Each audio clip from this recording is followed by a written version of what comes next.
Bonjour à vous, chers internautes, amis de SMA Togo TV. Nous vous souhaitons les bienvenus dans votre nouvelle émission Relax. Nous espérons que vous vous portez très bien. Alors, Relax, ça va être votre émission de chaque jour à partir de 11h30. Votre chaîne missionnaire a concocté minutieusement cette émission pour vous faire passer des mi-journées agréables tous les jours et tout au long de la semaine. Alors, 5 rubriques meubleront chaque jour cette émission, à savoir motivation, santé plus, bon appétit, les nouvelles d'ici et enfin la rubrique entre nous, durant laquelle nous discuterons des thèmes, différents thèmes qui vous tiennent à cœur. Alors, le décor ainsi planté, on va vous permettre quand même de vous installer confortablement devant vos écrans avec ce morceau de Léa titré Dans le nom du Seigneur.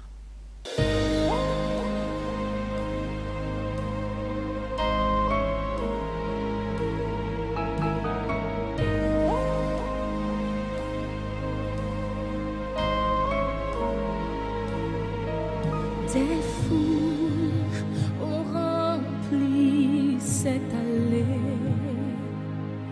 pour voir cet homme de Galilée. On dit qu'il n'est qu'un charpentier venu pour nous égarer, mais beaucoup s'arrêtent pour le louer. Dans ses yeux, ils aperçoivent cette puissance qui sonde les cœurs. Il connaît la pensée du cœur, il nous révèle ses mystères, car il vient dans le nom du Seigneur.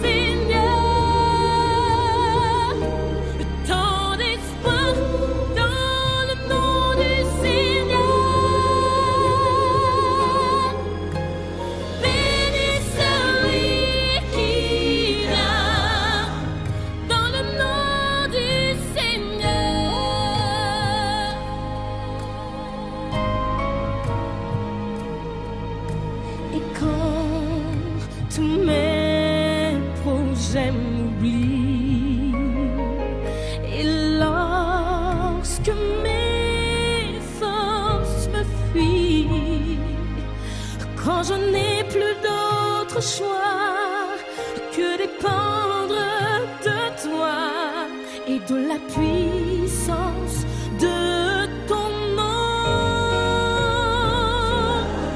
Et quand nous invoquons ton nom, ta force soudain voyons sa volonté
j'espère que ce morceau de Léa vous aura fait un grand bien.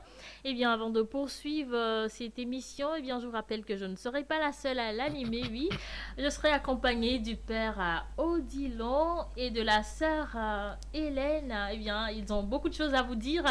Ils ont beaucoup de choses à vous dire, c'est vrai, mais on va poursuivre avec la toute première rubrique, comme je l'annonçais au tout début de cette émission, la rubrique motivation. Eh bien, le père Odilon, chaque jour, va choisir un verset de la Bible qu'il se fera le plaisir d'expliquer, de commenter. Et donc, sans plus attendre, on va passer à la rubrique motivation.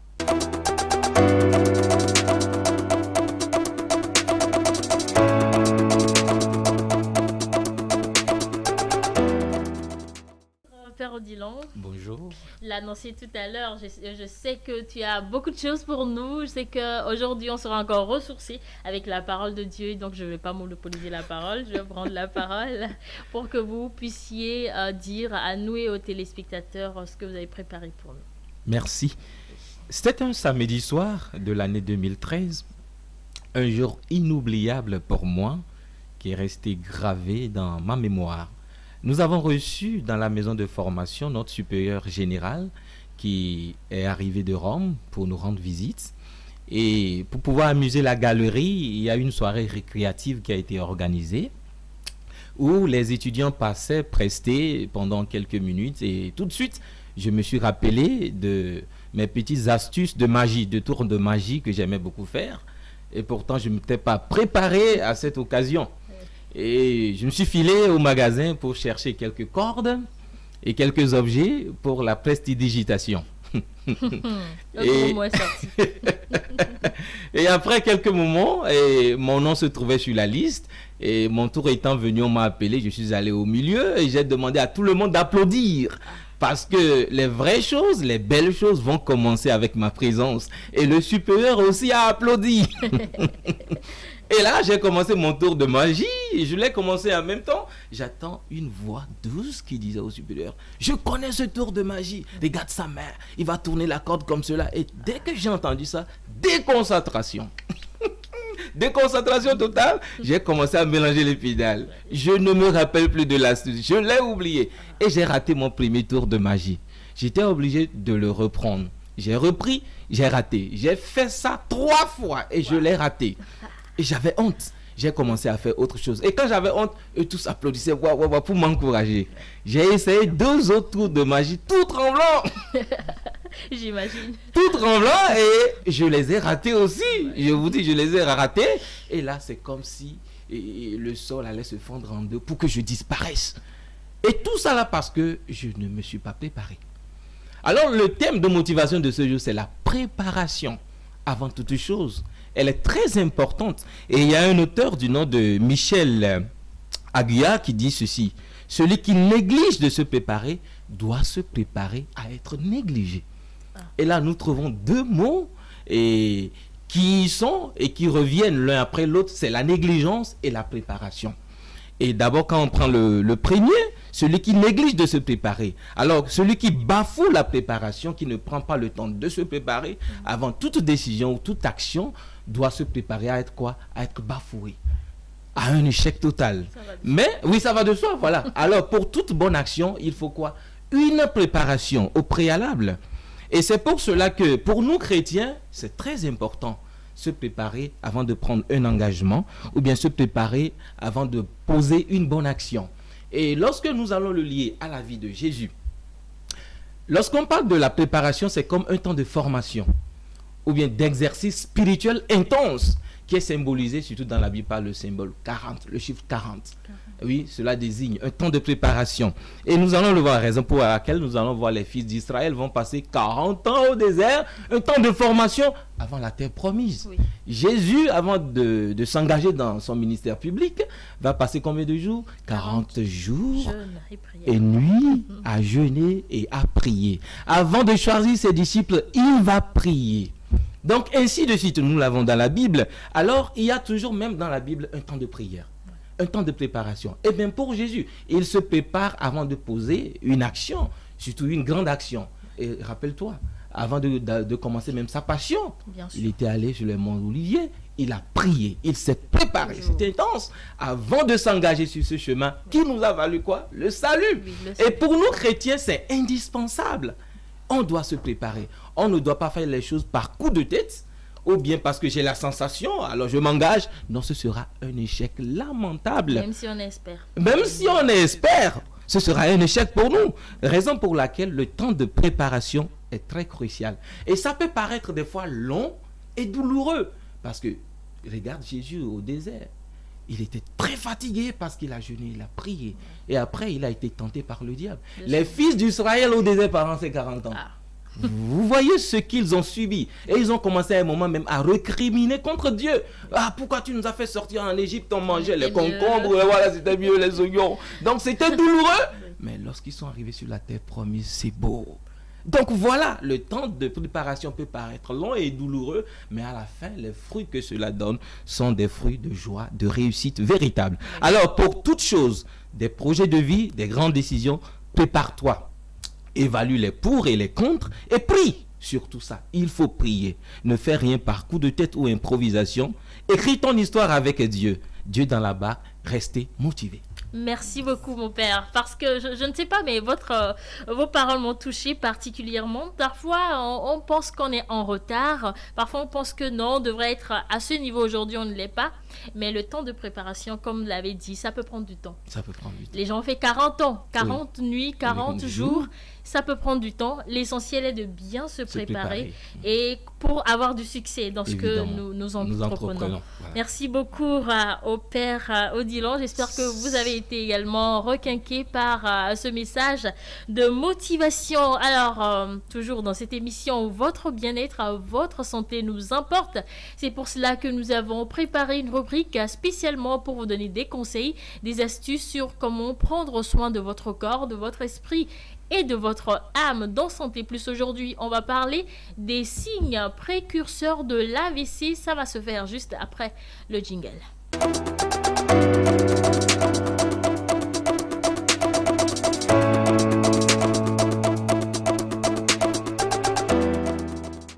On va parler aujourd'hui des signes précurseurs de l'AVC. Vous savez, l'AVC est carrément une pandémie aujourd'hui. Ça ne touche plus les vieux comme on le pensait. C'est aussi l'affaire de la jeunesse.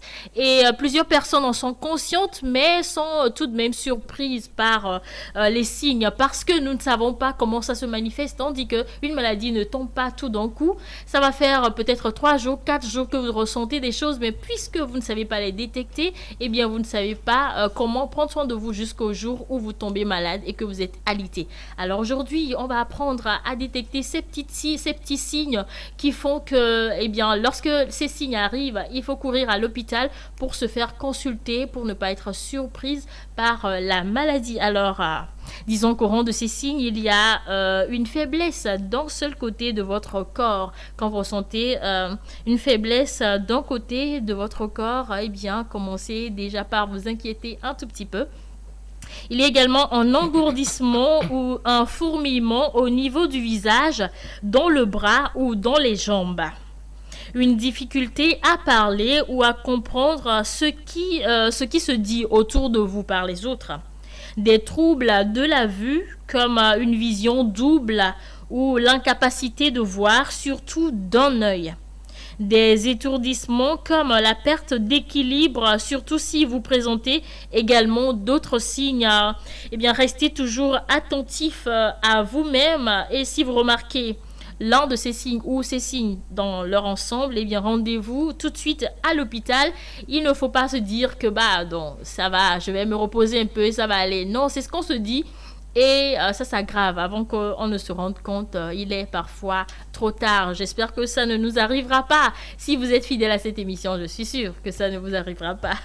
Merci beaucoup. On poursuit toujours cette émission avec une autre rubrique. Une autre rubrique parce qu'on ne doit pas être très redondant. Dans cette émission, on ne doit pas être trop redondant. On va changer de cap à chaque fois pour ne pas vous lasser. Donc, on va aborder la rubrique Bon appétit. Je sais que il doit être autour de 11h, midi par là.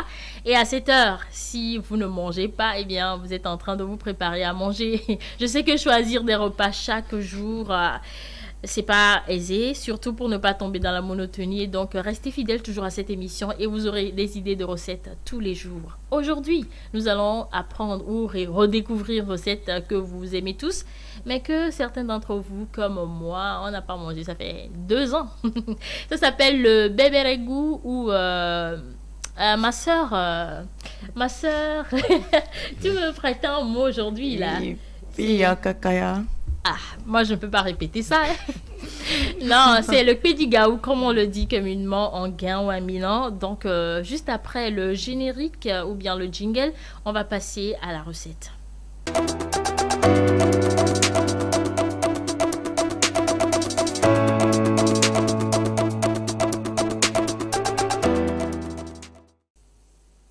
Alors, je parlais tout à l'heure de la recette du jour. Pédigaou, c'est fait à base de haricots, c'est ça? Oui, la farine de haricots en plus de quelques ingrédients. Je vous laisse découvrir.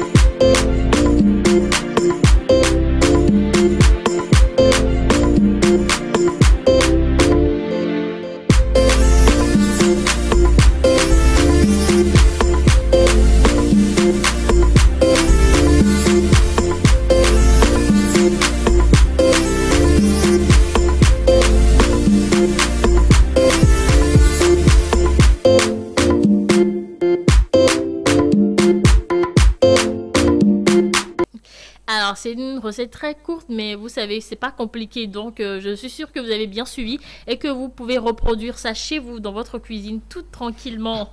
Alors, on va marquer une toute petite pause parce qu'on s'est mis en santé. On a mangé, oui, virtuellement. On a mangé, donc on peut danser un peu sur ce morceau de la voix ointe. Le titre, c'est Yeswe.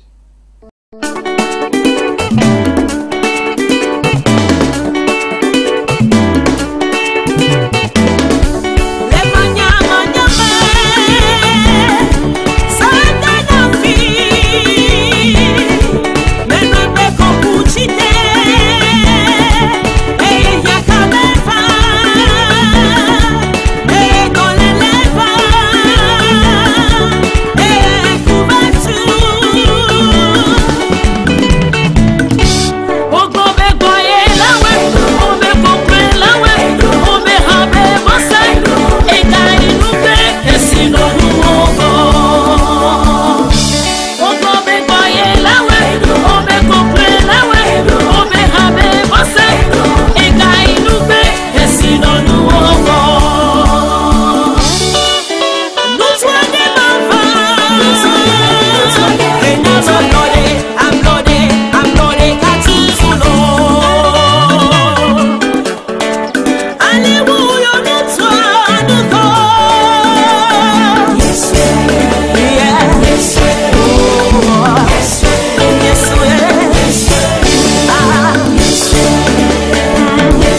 simele Yesu yoyowa menu veve tokwe etu epebu toko nyejita dawo amenu veve ya ye hongake ale simele Yesu yoyowa menu veve tokwe Yesu yoyowa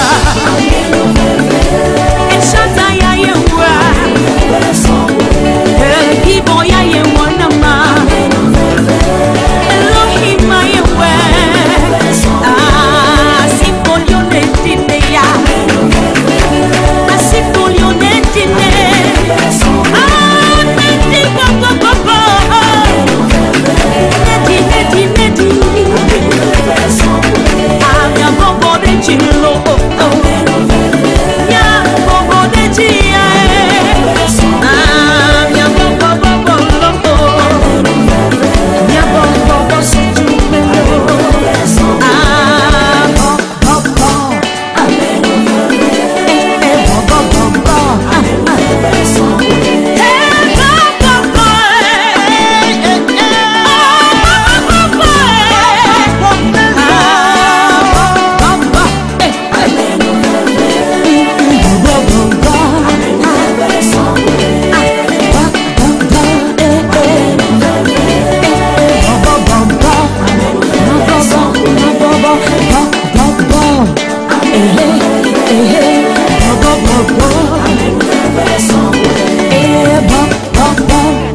Yesu ya ye wenama El Shaddai ya ye homdabe El Gibo ya ye tukamlo Simele blate Oh Yesu ya ye wenama Ewenama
autour de nous, qu'est-ce qui fait l'actualité? Si ça vous intéresse, eh bien, soyez toujours fidèles à cette émission parce que Hélène se fera le plaisir de vous concocter des nouvelles fraîches. Oui, tous les jours. Bonjour Hélène. Bonjour Fafa. Comment tu vas? Bien et toi? En forme? Oui. Tu peux courir même? Oui. Merci. D'accord. Alors, je suis sûre que tu as des nouvelles pour nous aujourd'hui. Est-ce que c'est intéressant? Bon, on va voir. On va voir, n'est-ce pas? Oui. Alors au menu de l'actualité, drame en Autriche. Un pont s'est effondré sur un prêtre togolais en Autriche. Il s'agit du père Augustin Coinvi. L'homme de Dieu se rendait dans une paroisse pour célébrer une messe lorsqu'il a eu cet accident mortel. Le drame qui s'est produit a été relayé par un site d'information autrichien proche de l'Église catholique. L'équipe gouvernementale s'est réunie en conseil hebdomadaire des ministres le 25 juillet dernier à Lomé.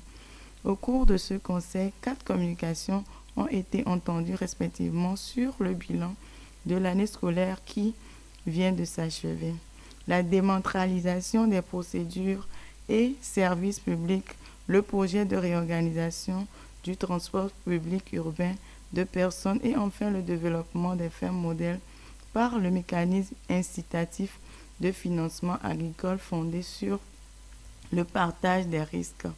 Vous retrouverez le compte-rendu complet de ce conseil sur le site du gouvernement. On poursuit cette tranche des nouvelles d'ici avec cette information relative à l'accident qui s'est produit il y a quelques jours sur la route de Kara. L'artiste de la musique Atias Damousiki, qui s'était blessé dans cet accident de retour des Evala, serait désormais hors de danger selon le site Niadoué. Lui et son manager seraient sortis du coma et seront bientôt sur pied. Voilà pour les nouvelles d'ici. Merci beaucoup à toi, Hélène. Eh bien, c'est intéressant, c'est bon à savoir tout ce que le gouvernement planifie de faire dans ce pays. Eh bien, il y a aussi des nouvelles du showbiz comme cet accident qui a plongé tout le peuple togolais, les mélomanes, dans la tristesse. Heureusement, ils sont hors de danger. Nous demandons à Dieu de recevoir dans sa demeure le père Augustin qui a perdu la vie malheureusement en Autriche dans ce drame. Eh bien, histoire de nous dégourdir un peu pour rompre avec les mauvaises ondes. On va écouter une belle musique. L'artiste s'appelle Exaucé et le titre de sa chanson c'est Cassie. Nyedela Agbenye uti Nyema wede mo yeme labe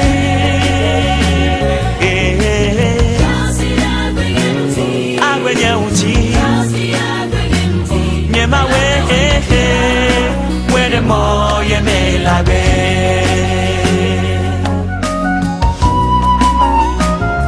Kasi Agbenye uchi Elabo wenye fia Yewe diamo imuna betebe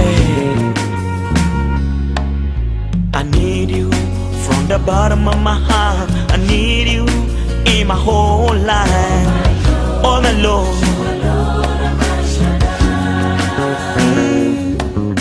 I need you every day I need you, oh I need you All alone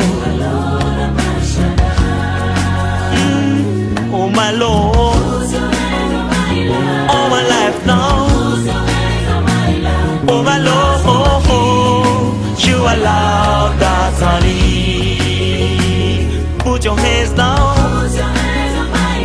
All my life now. Oh my Lord, you allow that I need. Kasi Agbenye uti Kasi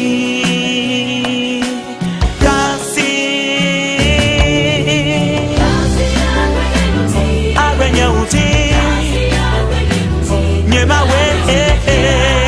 wede mo yeme labe Ewe nyema usima chona ho Nyade kure nyake nula Netine na jeme fofo Ewenye mawu sima tona wo Nyade kure nyake nula Netine na jeme fofo All my life now Oh my Lord You allow Put your hands on my life, Jesus, because you are King and you allow that to live. Hallelujah, hallelujah, hallelujah, hallelujah, hallelujah, hallelujah, hallelujah, hallelujah, hallelujah, hallelujah, hallelujah, hallelujah, hallelujah.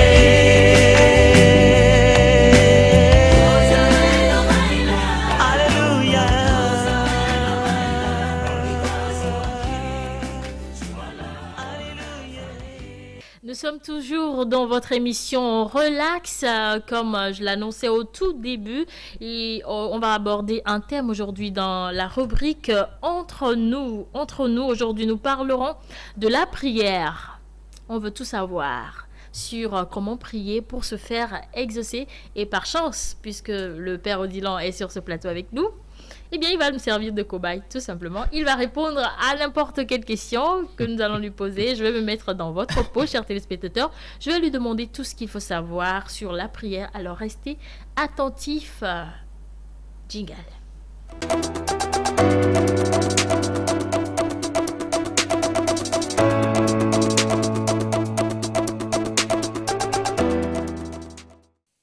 rubrique le dit, nous sommes entre nous, donc il vient de le dire. Je vais lui poser des questions, je vais lui lancer des questions. Alors, Père Odilon, rebonjour. Rebonjour. Je sais que vous êtes sur le plateau depuis avec nous. Vous nous avez entendu parler, déballer tout ce qu'on avait. Maintenant, c'est l'heure de vérité. Alors, on est entre nous, hein, mais il y a cette inquiétude. Je ne sais pas si je suis la seule, mais parfois on prie, on se dit non, Dieu ne nous a pas exaucés parce que ça ne vient pas immédiatement. D'abord, qu'est-ce que Dieu exauce? La prière, les vœux, les désirs, les souhaits, qu'est-ce que Dieu exauce? Je peux commencer par ceci pour dire que Dieu exauce la prière. Et dans la prière, il y a ce qu'on peut appeler le contenu. Donc le contenu de notre prière, de ce que nous demandons. Est-ce des besoins? Est-ce des désirs? Donc voilà la question. Et ce serait bien de définir ce que c'est que la prière, parce que cela va nous aider à savoir pourquoi nos vœux ou bien nos désirs ne sont pas exaucés par Dieu. D'abord, la prière, c'est une communication avec Dieu. Donc c'est comme un dialogue avec Dieu. Et nous devons savoir que la prière, c'est quelque chose qui est indispensable pour tout homme ou bien pour tout chrétien. C'est indispensable, c'est une nécessité pour nous de prier. Alors ce n'est pas parce que j'ai tel besoin que je sens le désir de prier. Non, non, non. Je ne prie pas parce que je sens que je dois demander ceci à Dieu. Non, mais je prie parce que c'est une nécessité pour moi, un homme, de prier tout d'abord. Ça, c'est les préalables, c'est les béaba. Pourquoi je dis cela? Parce que j'aimerais clarifier quelque chose. Le but d'abord de la prière, c'est que Dieu nous a créés à son image. Et nous appartenons à Dieu. Quand on dit on est créé à l'image et à la ressemblance de Dieu, on est comme lui. Il a mis en nous son souffle et son esprit. Donc on est comme des petits dieux, si je peux le dire ainsi. Oui. Et quand vous voyez dans le livre de la Genèse au chapitre 1 verset 26, c'est là où on dit que nous sommes créés à l'image et à la ressemblance de Dieu. Et Dieu nous a donné le pouvoir maintenant de faire quoi? De gouverner le monde. Oui. Voilà, de gouverner le monde et tout ce qu'il a créé pour nous. Et nous devons savoir là, en même temps que pour l'homme, de se sentir heureux, de vivre dans le bonheur, de bien vivre, il faut qu'il soit en communion avec Dieu parce qu'il est fait à l'image et à la ressemblance de Dieu. Voilà. Vous avez déjà rebondi sur ma prochaine question qui est pourquoi on prie? Eh bien, je vois que c'est un besoin vital pour l'être humain de prier, de pouvoir être en communion avec son Dieu. C'est comme nos portables, ça a besoin de charge parfois. Et je pense que la prière, c'est aussi une forme de recharger, de ressourcer notre âme. Et donc, c'est une très bonne chose. Alors, j'ai une toute petite histoire. Dans ma maison, vous savez, j'ai vécu avec la famille et partout il y avait des personnes. C'est-à-dire au salon, mes petits frères étaient là, dans la chambre il y avait maman et tout. Et je cherchais un endroit calme, un endroit sans bruit où je serais seule à prier. Oui. Je vais vous étonner, peut-être vous choquer, mais c'est quand moi je vais faire mes besoins que je prie. Parce que je suis seule là-bas. J'ai une fois dit ça à un frère et il m'a dit non, c'est pas bien quand même, pourquoi là-bas? Il faut essayer de le faire dans la chambre parce que là, non, c'est pas bien, ça ne se fait pas là-bas. Alors, où est-ce qu'on doit prier finalement? Dans la chambre, à l'église uniquement? Ou est-ce que partout, c'est-à-dire tout endroit est bon pour prier, mon père? La prière, si nous nous en tenons à la recommandation de Saint Paul, oui, apôtre aux Thessaloniciens, dans sa première lettre, il dit « prier sans cesse ». Donc, c'est comme on vient de le dire, c'est une nécessité partout. Et en toutes circonstances, on doit prier. Alors, revenons maintenant aux lieux. Ouais. Quand on prend les lieux de culte, l'église, là, nous savons que c'est le sens de quoi? De communion. Voilà. Et maintenant, toute seule, dans la chambre, comme Jésus même nous l'a dit, c'est le fait de se retirer, de se mettre à l'écart, comme Jésus même le faisait. Oui. Maintenant, revenant à ta question, quand tu fais tes besoins, qui nous a amené à cette question, et si nous nous en tenons à cela que l'homme doit prier en toutes circonstances et à tout temps, moi je ne pense pas que cela n'empêche pas de prier même quand tu fais tes besoins. Parce que au fait c'est un dialogue avec Dieu. Tu fais tes besoins mais tu parles à Dieu. Tu communiques avec Dieu. Il n'y a pas un problème avec cela. Hein. Oui. À mon avis, je ne suis pas spécialiste de la prière. Je n'ai pas fait des études pour ça. Je ne suis pas théologien. Mais moi, selon moi, mon expérience, moi-même, je le fais. Oui. Et puisque la prière, c'est une conversation avec Dieu. Quand je suis là, je dis, Seigneur, toi-même, tu sais, j'avais besoin de ceci. Et je prie au fond de moi. Voilà, je n'ai pas besoin de réciter des choses, mais dans mon cœur, je prie. Je dis des choses à Dieu. Parce que je suis toujours dans cette relation intime avec lui à tout moment. Ouais. Alors cela ne dépend pas des lieux. Même au marché, tu pries. Oui. Tu marches, tu pries. Tu voyages, tu pries. Tu pédales, tu pries. Je l'ai tellement fait que lorsque je rentre dans cette pièce, je suis inspirée. Je l'ai tellement fait que quand je rentre dans cette pièce, c'est comme si Dieu était là. Je me sentais tellement à l'aise. Mais depuis qu'on m'a dit que c'était pas bon, j'ai arrêté. Bon, je vais y repenser. Non, j'aimerais que tu me dises davantage. Comment est-ce que tu pries quand tu es là? Non, quand je suis là, puisque c'est calme, puisque c'est... Oui, c'est calme. L'atmosphère, tout est calme. J'arrive à m'écouter, j'arrive à méditer, à beaucoup méditer, et je dis tout. Moi, j'ai l'habitude de tout dire. Ce qui est banal, je demande tout à Dieu. Tout, n'importe quoi. Et donc, là-bas, je me sentais tellement... comment dire, en communion avec lui, je sentais qu'il était proche, je sentais que je pouvais parler avec lui. Et comme il n'y avait pas de bruit, personne ne venait me déranger, c'était l'endroit parfait. Mais bon, je vais y repenser de toute façon. Le temps de trouver un endroit meilleur. Oui. Alors, revenons dans le vif du sujet. On parle toujours de la prière. Je rappelle que nous voulons tout savoir pour se faire exaucer. Alors, cette inquiétude-là qu'il y a en nous, c'est-à-dire nous prions et nous ne recevons pas la réponse tout à l'heure, tout de suite, et nous inquiétons. Est-ce qu'il y a des parties dans la prière qu'on doit respecter? Par exemple, c'est-à-dire, en commençant, je dois dire merci, et après, je dois demander pardon pour mes péchés. Est-ce qu'il y a des différentes parties pour une prière? Pour nous dire s'il y a un schéma défini pour pouvoir prier. Commençons par là. D'abord, je vais dire non, mais après, je peux dire aussi oui. Voilà. Et si, comme je l'ai dit d'abord au début, de savoir que la prière d'abord, c'est la communication avec Dieu. C'est un dialogue avec Dieu. Dire tout à Dieu, puisque nous savons que nous appartenons à lui. Nous sommes à lui. Il nous a fait, nous sommes à lui. Et nous ne pouvons pas nous réaliser sans lui. C'est avec lui que nous pouvons nous réaliser. Et il a un plan, un projet pour chaque personne. Et notre projet, voilà, qu'il a pour nous, s'insère dans sa volonté. Alors, ce que nous demandons, voilà, à Dieu, pour voir si cela va dans la volonté de Dieu. Et ça, c'est la première des choses à noter. Et raison pour laquelle certains font la différence entre quoi? Les désirs et les besoins. Voilà. Et ils disent que les besoins, voilà, c'est ce dont nous avons besoin de façon vitale. Oui. Voilà. Mais les désirs, ça, c'est des choses dont on n'a pas, voilà, nécessairement besoin pour vivre, et ainsi de suite. Donc, pour voir, est-ce un désir ou bien un besoin? Quand il est question d'un besoin et que nous demandons à Dieu, Dieu exauce. Ça, je suis rassuré. Et je dis que je parle en guise d'expérience. Et excluons de ça tout débat théologique. C'est-à-dire, Dieu, il exauce toujours en son temps.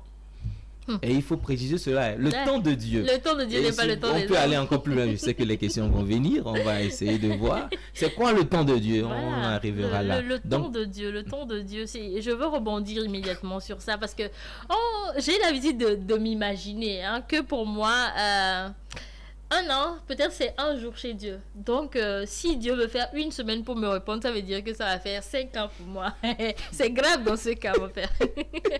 Alors, est-ce que le temps de Dieu est toujours compatible à notre temps? Je ne pense pas. Si, et je l'ai dit, si nous rentrons dans sa volonté. Oui. Parce qu'il a un projet, c'est comme une ligne. Toi, moi et Hélène qui est là, Dieu a un projet, un plan pour chacun de nous. Et dans son plan, nous devons nous insérer. Ce n'est pas à Dieu de s'insérer dans notre volonté. Et nous arrivons à comprendre le plan de Dieu lorsque nous prions. Puisque lorsque nous prions, nous nous formons, nous nous modélons à la volonté de Dieu. Et nous devenons un avec lui au point où il n'y a pas de différence entre nous et Dieu. Et on comprend, même si ça prend du temps, même si la prophétie tarde à venir, comme le dit Sophonie, et attends-la. Parce que ça va finir par se réaliser.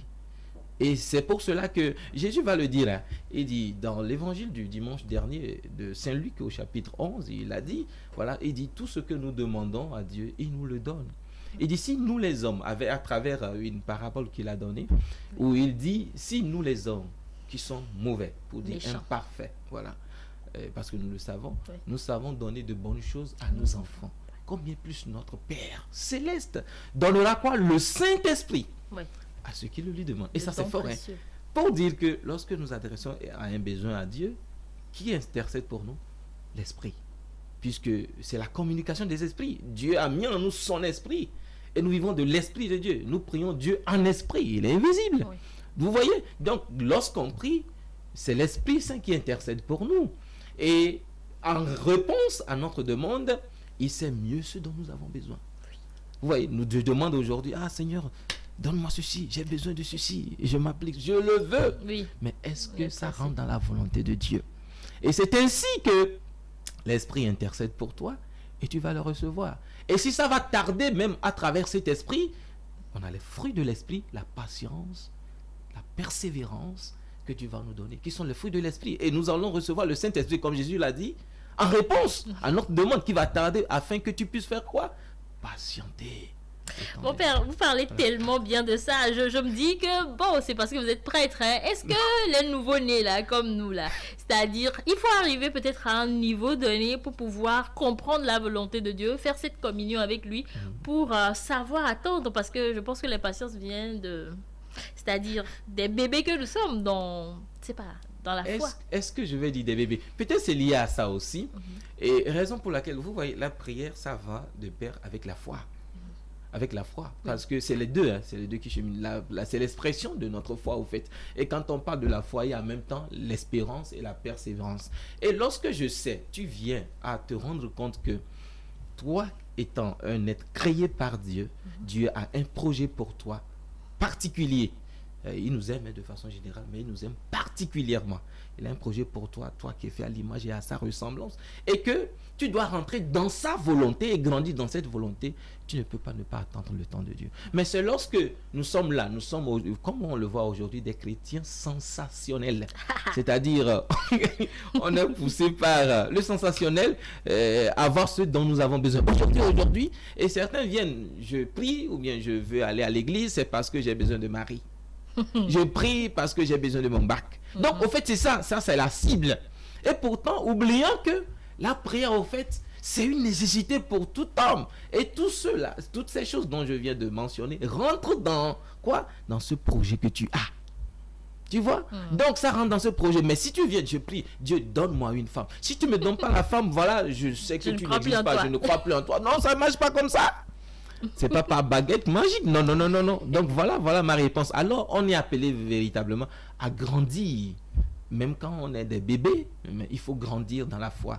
C'est-à-dire vivre avec la parole.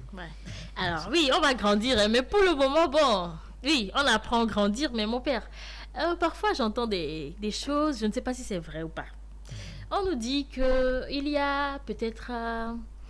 il peut y avoir des obstacles à nos prières.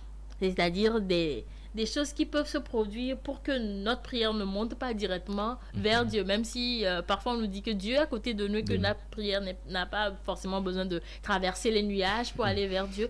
Est-ce que véritablement il y a des obstacles, des choses qui font que l'exaucement tarde ou que Dieu peut-être ne nous écoute pas? Oui, il peut y avoir des... Si J'aimerais savoir. Oui, et pour répondre à cette question, je vais dire que la prière va avec une attitude de foi. Voilà. C'est fort, hein, parce que les deux sont intimement liés. Et raison pour laquelle c'est pas pour rien que j'ai dit au début que nous devons comprendre que pour tout homme de prier, c'est une nécessité. Puisque nous sommes faits à l'image de Dieu, nous appartenons à lui, nous sommes comme lui.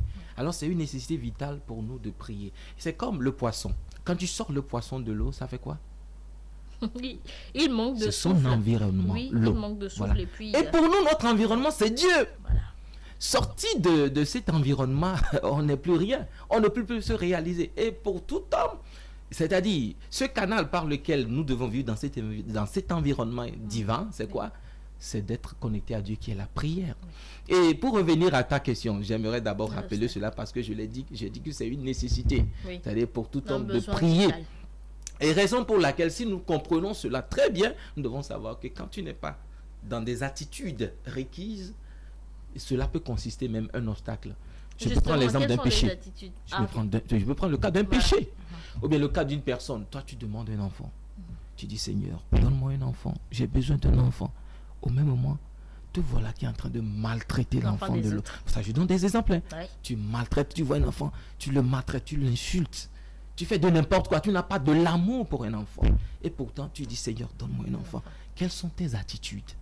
Est-ce que ces attitudes-là te donnent la condition de pouvoir gérer ce que Dieu va te donner? Voilà. Prendre soin d'un enfant. Ça, c'est un exemple que je donne. Et il y a aussi les péchés que nous savons qui peuvent constituer un blocage. Nous le savons. Les péchés constituent un blocage entre nous et Dieu. Et c'est Jésus qui est venu faire quoi? Et qui est venu et qui a brisé ce lien de quoi? De péché, et il nous a unis avec qui? Avec Dieu. Et raison pour laquelle c'est bon pour certaines personnes de se mettre dans des conditions de prier en faisant quoi? En demandant d'abord pardon à Dieu. C'est-à-dire à faire le mea culpa, à faire un examen de conscience et à se repentir et à toujours chercher à être agréable avant de prier. Voilà. Alors, toujours parlant des attitudes, des conditions, certaines personnes, les femmes, souvent, mettent le voile pour pouvoir prier parce qu'on ne veut pas faire voir ses cheveux. Est-ce que ça a quelque chose à voir? Oui, ça a quelque chose à voir parce que dans les textes bibliques, c'est bien dit que pour une femme de prier, c'est bien de se couvrir la tête. Mais on va revenir à cela parce que ça devient aussi des critiques qu'on porte à l'égard de certaines femmes qui ne se couvrent pas la tête avant de prier. Et Saint Paul, c'est Saint Paul qui a parlé de cela. Nous allons rentrer dans le contexte de Saint Paul pour comprendre au fait qu'est-ce que Saint Paul voulait dire par là. Parce que la prière, ce n'est pas seulement la condition extérieure. C'est bon pour la femme de se couvrir la tête, comme Saint Paul a dit, parce que quoi? Et le chef de la femme, c'est quoi? C'est l'homme. C'est l'homme. Ouais. Et pour eux tous, leur chef, c'est qui? C'est le Christ. Voilà. Donc, c'est une attitude de soumission, de savoir qu'on dépend de quelqu'un d'autre. Voilà. Mais quand je reviens dans ce cas de Saint Paul pour dire que lorsque la femme ne se couvre pas la tête, est-ce que sa prière est exaucée ou pas? C'est ça peut-être ton inquiétude pour savoir que si on ne se met pas dans ces conditions, est-ce qu'on ne sera pas exaucé? Non, Saint Paul va aller plus loin pour nous parler que c'est une attitude de cœur. C'est de cœur. Quand on dit de se couvrir, pas seulement de se couvrir la tête, mais d'aménager son cœur. Voilà. Ouais. Et c'est pour ça que les personnes qui font des dreads, par exemple, qui viennent à l'église, avant on les voyait d'un œil un peu, mais je pense que les choses ont évolué maintenant. C'est le cœur. Voilà. L'attitude, c'est le cœur, voilà, qu'il a avec Dieu. Voilà. Merci beaucoup à vous, mon père. Vous avez répondu largement à nos questions. Je suis sûre que le temps déjà est arrivé à sa fin, ou le temps est contre nous. Donc on va mettre un petit fin, une fin partielle, parce qu'on va revenir sur ce thème. Mais pour ce numéro, je pense que c'est bon aujourd'hui. Merci de nous avoir accompagnés tout au long de l'émission. C'est moi qui vous remercie. Merci à Tata Hélène. Merci, papa. Alors, merci à vous également, chers téléspectateurs, d'avoir été des nôtres depuis le début de cette émission jusqu'à maintenant. Je vous rappelle que Relax, ça va être à tous les jours à partir de 11h30. Restez toujours connectés sur SMA Togo TV. Merci à la partie technique, à Monsieur Honoré, Monsieur Mathias, Monsieur Alain. Merci à tout le monde. On se retrouve demain. D'ici là, portez-vous bien et restez dans la paix et la joie du Christ.